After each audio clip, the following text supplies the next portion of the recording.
বাড়ির পরিত্যক্ত কলসিতে প্রায় 6.5 ফুটের বিষাক্ত সাপ, আতঙ্কে পরিবার।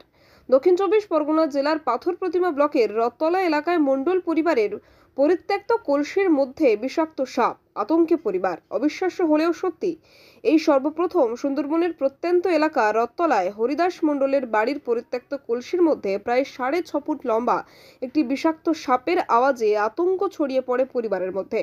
খবর দেওয়া হয় সর্পপ্রেমী প্রভাকর মণ্ডলকে। প্রভাকর মণ্ডল তৎক্ষণাৎ এলাকায় পৌঁছে সাপটিকে উদ্ধার করে নিয়ে আসে। খবর দেয় রামগঙ্গা রেঞ্জের বন দপ্তরকে। বন দপ্তরের লোকজন এলাকায় পৌঁছে সাপটিকে উদ্ধার করে নিয়ে আসে। বন দপ্তরের পক্ষ থেকে প্রভাকর মণ্ডল এবং তার ছেলেদের প্রশংসা করা হয়। সেই সঙ্গে এলাকার মানুষকে সচেতন করেন সাপকে না মারার জন্য। সাপটিকে ইতিমধ্যে ধুনচি বা চুলকাঠি জঙ্গলে ছেড়ে দেওয়া হবে। খুবই ধরনের উপকার করেছে একটা অনলাইন প্রাণী বাঁচিয়ে। এবং সবাইকেই বলবো, সাপ কিন্তু আমাদের নিজেরই খুবই কাছের বন্ধু।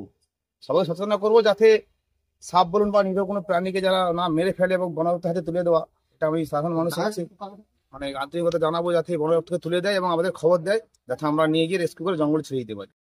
এইটুকু আপনাদেরকে রিকোয়েস্ট, যাতে আপনারা সাপকে মারবেন না। সাপই কিন্তু একটা পৃথিবীতে ওরা এসছে, কিন্তু সবার মধ্যে একটা স্বাধীনতা আছে, যারা সাপের মধ্যেও আছে। তখন এইগুলো এরকম করতো, ওই কোথাও সাপ দেখলে মারতেই দিত না। এই বিরল প্রজাতি বা কেউ বিষাক্ত সাপ। তো বাবার কাছ দিয়ে আমাদের শিক্ষা।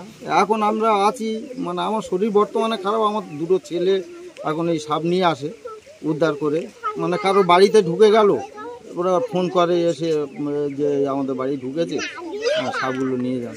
আমি ওই যেখানে যাই প্রচার করি যে এইসব জিনিস মারতে নেই। এরা তো ইচ্ছা করে কারো কামড়ায় না, দৌড়ে গিয়ে এরা আঘাতপ্রাপ্ত না হলে এরা কামড়ায় না। তাহলে এদের বেকার মেরে লাভটা কি? আমরা যে ধরি সাবধানের সঙ্গে এদের করে নিয়ে এসে, যাতে আমি বন দপ্তরকে খবর দিয়েছি আজকে, এসে বন দপ্তর নিয়ে যাচ্ছে। নিশ্চয়ই এদের নিরাপদে রাখবে বা নিরাপদ জায়গায় এরা থাকবে, বন দপ্তর নিয়ে গিয়ে রাখবে। এইটাই। Bureau report, DN news Bangla.